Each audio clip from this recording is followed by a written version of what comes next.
Hello, thank you for tuning in today. My name is Bachner, and I am the Director of Financial Planning here at Summit Financial Consulting.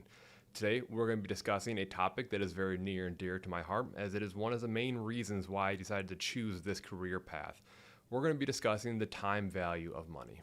First, inflation is the increase in the price of goods over time. Historically, inflation has averaged somewhere between 2 and 3% per year. For example, if the price of a candy bar is $1 today and inflation is 3% for the next year, that very same candy bar is going to cost you $1.03 after the next 12 months. If you had a fresh dollar bill in your wallet, you could buy that candy bar today, but in 12 months from now, when the prices increase due to inflation, you would no longer be able to afford that dollar. That is why we believe a dollar is worth more today, because you can buy more goods today than you would be able to after the impact of inflation. Second, compounding interest is the potential for invested money to grow at an exponential rate over time, meaning the longer the money is invested, the faster the money can grow potentially. For example, if an investor had $100 invested and earned a hypothetical 10% the first year, they would earn $10 and have a total of $110. If they earned another 10% the following year, they would earn $11, bringing them up to $121. 10% the following year would be $12.10, taking them up to $133.10. As you can see, even though no additional contributions have been made, this hypothetical balance has been able to grow more and more every year, even though they earned a consistent 10% per year return. That is due to the fact that compounding interest allows the growth to grow on top of itself inside of that account, regardless of whether or not additional contributions were made.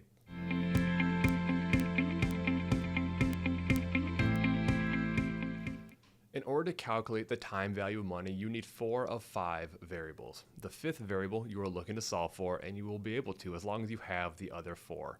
This can be very helpful in determining the impact of inflation over a long term or trying to forecast what a potential investment account might grow to over a long-term horizon.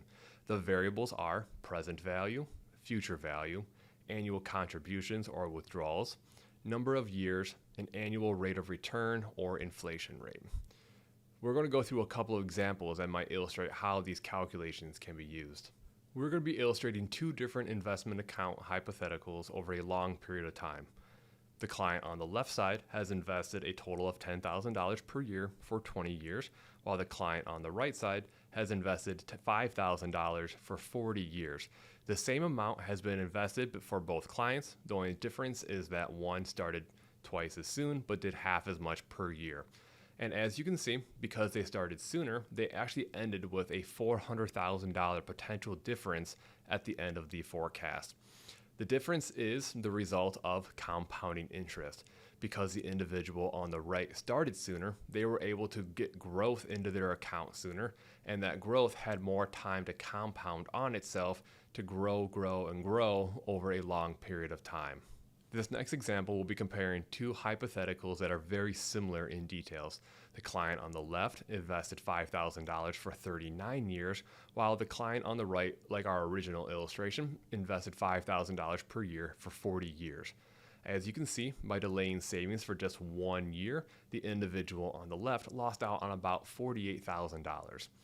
$5,000 of that was the savings for that final year, but the other remaining $43,000 is the amount of compounding growth that was lost out in that account. We hear people a lot tend to say, it's okay, I'll start saving next year, 1 year can't hurt anything. When in reality, when you delay savings for 1 year, you're not missing out on just that first year of gains. You're actually missing out on that very last year of gains, and that is when the account is going to have the most amount of compounded interest potential.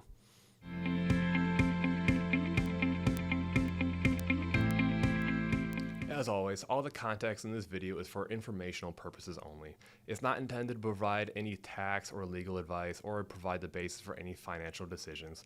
Always meet with your professional financial advisor to discuss your personal situation and what may be best for your overall financial plan. This video is not a projection of any current or future performance or any indication of future results. The information provided is not based on actual current or past clients and are all just hypotheticals. All situations are unique and results will differ depending on your individual situation. Once again, my name is Zach Bachner on behalf of Summit Financial Consulting. I want to thank you again for taking the time today to watch this video. If you could, please like and subscribe to our channel to stay up to date on our future video releases. Thanks again, and we'll catch you next time. Summit Financial. Working with people you trust.